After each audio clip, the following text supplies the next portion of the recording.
This is a 1996 Toyota RAV4. Pretty sure the systems are the same until the body changed. This is an all-wheel drive, which makes the tank issue even harder. I had a fuel line leak, and what it was this line, the main pressure line, had a hole in it, and it was spraying fuel out.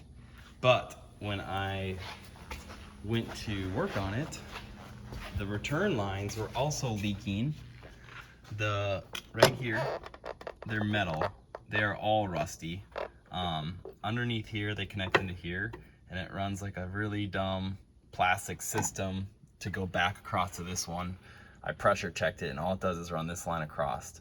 So what I had to do is I had to cut these lines, and obviously don't use a grinder or something throwing sparks. I had to take my time.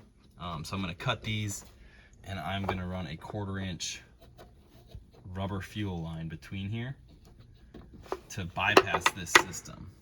I took an air gun and ran air through here. Comes right back out this other side. I plugged that side to make sure it didn't lead anywhere else. It doesn't. So I made that setup. I'll show you right here. It's really simple. It's like 1.5 feet.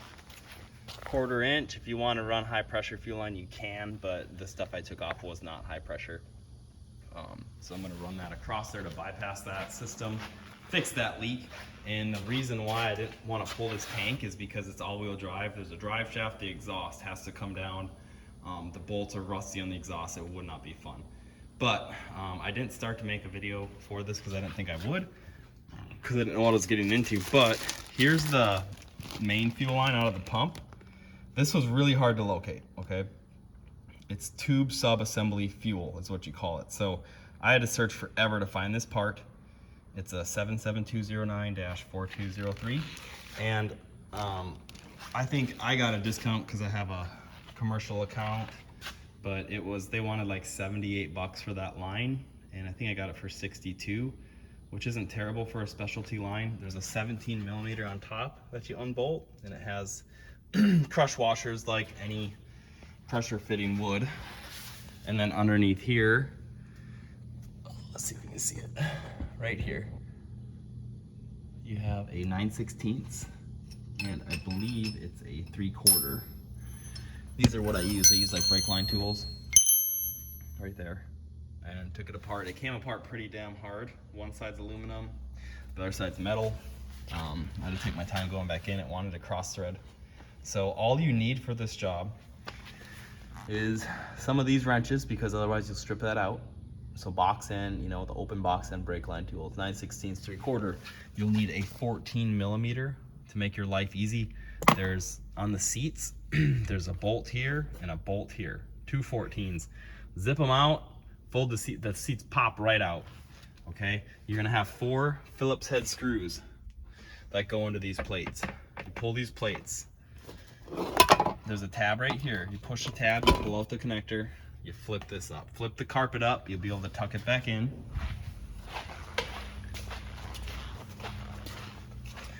Same thing over here. 4 screws, Phillips head, flip them out, put them back there so you don't lose them. 2 14 millimeters. Zip them out, flip the seat out, pull it out.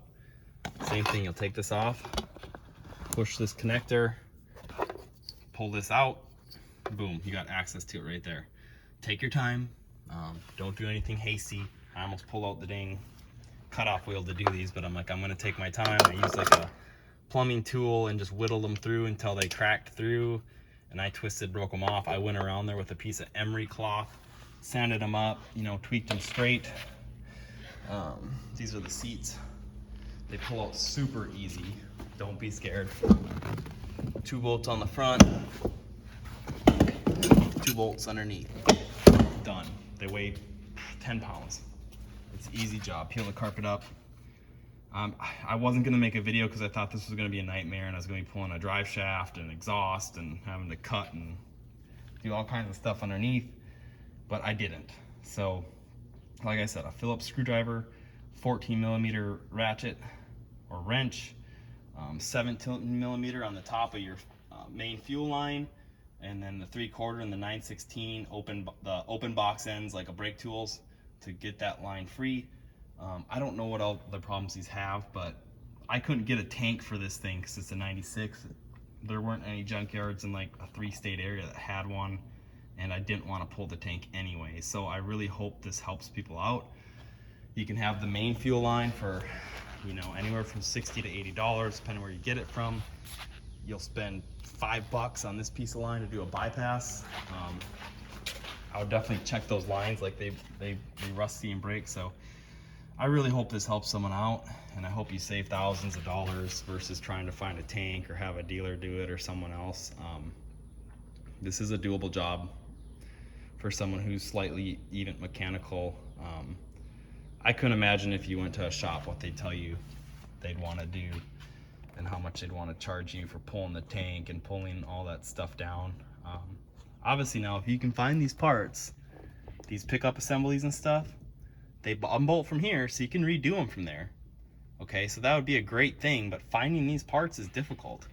So I mean, if I could go to AutoZone and buy that, I would, but I could not, and that's the problem. So this is why I did this, cut this line, I sanded it down, straightened it out. I'm gonna bypass it with a 1/4 inch fuel line. Good quality, don't just buy some gummy junk, and just gonna go from there. So I hope this helps you guys out. Please like and subscribe the video. Subscribe to the channel, and if you have any questions, put them in the comments, and I might see them every couple days and help you out. So like I said, this is a 96 RAV4. I know they're the same from 96 to 98 for that part to fit, and I hope you guys get it fixed up. Thank you.